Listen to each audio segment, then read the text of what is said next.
Hi, I am Patrick. This is Lloyd, and that is Brian. Together we are just got played. We're at the Cloak and Blaster, and we just got our heads screwed with by playing Coma Ward.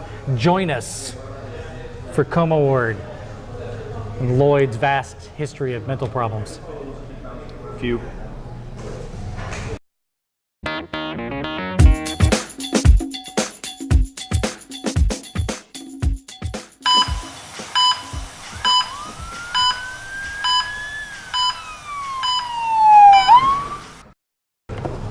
Brian Fiore. Yes. Tell us all about Coma Ward. Okay, I wish I could, but you know, sometimes when you wake up, you just have no idea what's going on.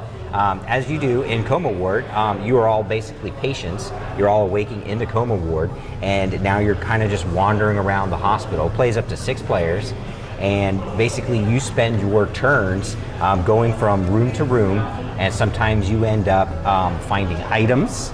Sometimes you end up tripping and causing hallucinations to come up into the room. And those hallucinations, you'll have like a focus check where you'll Tell us about your mother, Brian. sometimes you can't focus, so you got to like roll the dice and basically if you pass your focus check, you get enough number of successes, then you'll get an item from that room. If you fail your focus check, then you'll pull one of these hallucination cards, and then sometimes there's options on there. The player to your left will actually read you the hallucination options or choices what you're going to make, and sometimes they could be good, sometimes they could be bad. They can move your metrics such as your health, your focus, your terror level, or anything like that. You kind of have 2 health tracks in the game. You've got basically your terror level, which matters a lot in the beginning of the game. If that gets all reduced all the way down to 0, then your health meter starts moving as well. If you also get attacked by another player during the game, or another creature, or maybe something like that in the game, that can also affect your health, or you could get wounded as well. But you have a terror meter that first moves, kind of like your mental health, and then you've got physical health that moves. Other things that are tied to the game, to your physical health, is your dexterity. That determines your movement, and your strength is kind of like how much damage, or if you had to make a specific skill check for strength, that could also take place. A couple other things in the game. You also have these like quirk cards that are dealt out, which the game actually takes place in 2 different phases. The first one is where you're kind of going around the room looking for these series of clues, which are in the items. So when you rummage around in the rooms, you could happen to get one of the clue cards, and when you get all 3 of them, then that triggers the second act of the game, which is the phenomenon that takes place. Also, these quirk cards are dealt out randomly to the players, and if you do certain things, or if other players do certain things in response to what you try to get them to do, you can put counters on these games, and then those will give you special benefits if you get enough of those counters by the time that the phenomenon event triggers in the game. Now, when the phenomenon event triggers in the game, it's scenario based, so you're going to unleash or open up the specific packet for the scenario, and there's going to be additional cards in there. And in the case where we played it, there was nightmare cards that were going to be in there, and then that involved like kind of like focus checks that you had to make. And then there's specific goal cards then that are then dealt out to each of the players, and then that kind of can give each player their own secret objective at that point, what they need to try to do to win the game, or either by themselves or all together. With that, Patrick, what would you say is your favorite thing about Coma Ward? It's got to be story. Now, I know we only played 1 phenomena, so this is 1 storyline for the game.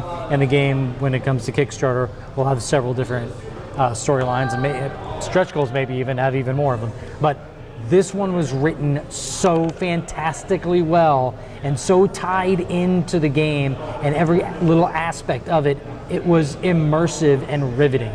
The writing of this game is fantastic. I cannot say enough about it.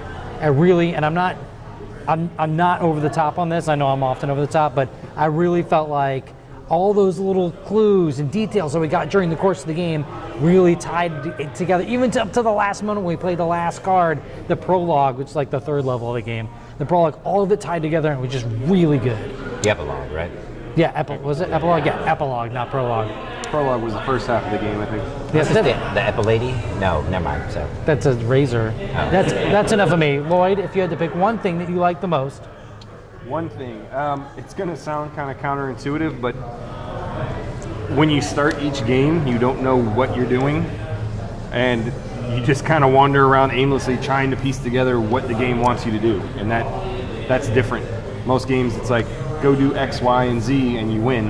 This is, I have to figure out what I'm going to do first. So I like that kind of weird, aimless wander. It's like a delve and explore, but you have to figure out what your conditions are to win the game as you go along. Yeah, that is really cool too. Brian, if you had to pick one thing you like the most. My favorite thing about Coma Ward is actually it's the quirk cards. So each player gets these dealt out, and it's kind of like a little bit of a meta game, but it's a game outside the game, but it's actually still tied in because it helps you build your character. Because it gives you little things to do. Like I had one that every time I made another player, laugh or sigh, I got to add a counter. So that was pretty easy for me. So I definitely had 5 counters by the end of that. So most people were sighing, but rather than laugh. That's like the only part of the game that it doesn't build tension. That was really light and fun. The rest of it's like tense and like troubling. That was kind of made me snicker a little bit. Mine was too. It was interesting. And I'm going to say one more thing too. So that was I guess the quirk card, but then we had the neurosis card, which was also kind of neat. And I know normally it's limited to 1, but these are really cool because again they're randomly given out to the players, but they have like special. I guess it aligns to and there's 3 different abilities or conditions that trigger based upon where your focus and your terror meter level are. And for instance, if you end in the same room as somebody else, it might like reduce your terror rating, or it might increase the terror rating or something. But generally it's something beneficial to kind of help you and then to give you a little bit of what you should do or how you should move your character or something like that. But they're tied together with like suspicion, like a character trait. So like if you're suspicious or mistrusting or paranoid or something like that. So it kind of goes along with those little quirks, the neuroses. It's kind of neat and helps build that character out. But Patrick, what would you say is the thing that you liked least about Coma Ward? Just another side note of that there are a couple other really cool mechanisms that we didn't get into, but the game is filled with a bunch of little cool tied together mechanisms that the designer should be really, really proud of. But the thing I like the least is it is a dice chucker, so you do have to realize there's some randomization there, but it is highly random when it comes to throwing these chunks of plastic. So keep that in mind, that there is some randomness to the game, and there's lots of games, like almost all of the Arkham stuff is highly random. It's still an incredibly good game, but if you don't like random games, you might want to think twice about that, because there is one mechanism that is a little bit random, and it's throwing these little plastic guys. Lloyd, if you had to pick one thing that you liked the least. It kind of ties into the randomness of the dice rolls. Everything you do requires checks similar to Arkham games. So the worse you start doing with the dice rolls, it kind of negatively affects your character. So there's ways to get ahead, and a lot of them tie into those neurosis things. So as you do worse, they kind of boost you back up.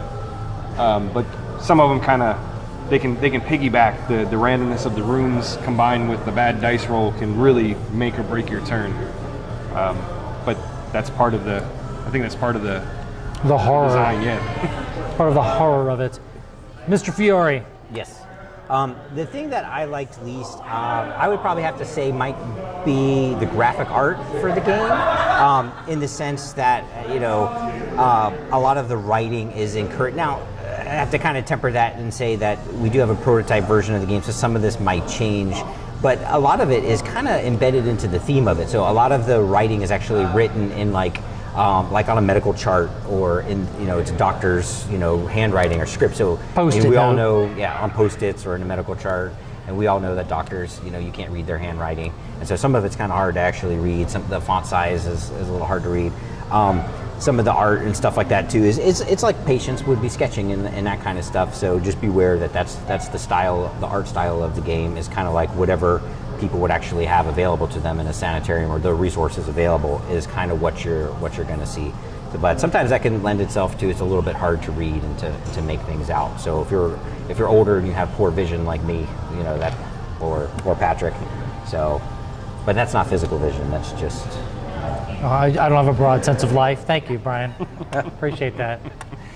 But anyways, Coma Ward is coming to Kickstarter very, very soon. So make sure you check it out and back for your copy. I'm Patrick. That's Lloyd. That's Brian. We're all crazy. Thank you very much for watching Just Got Played.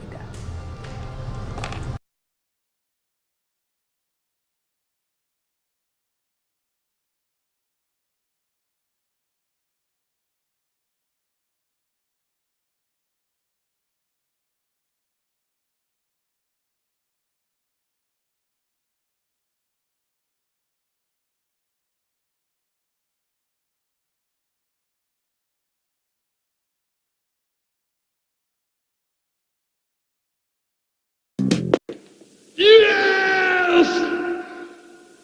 I like it.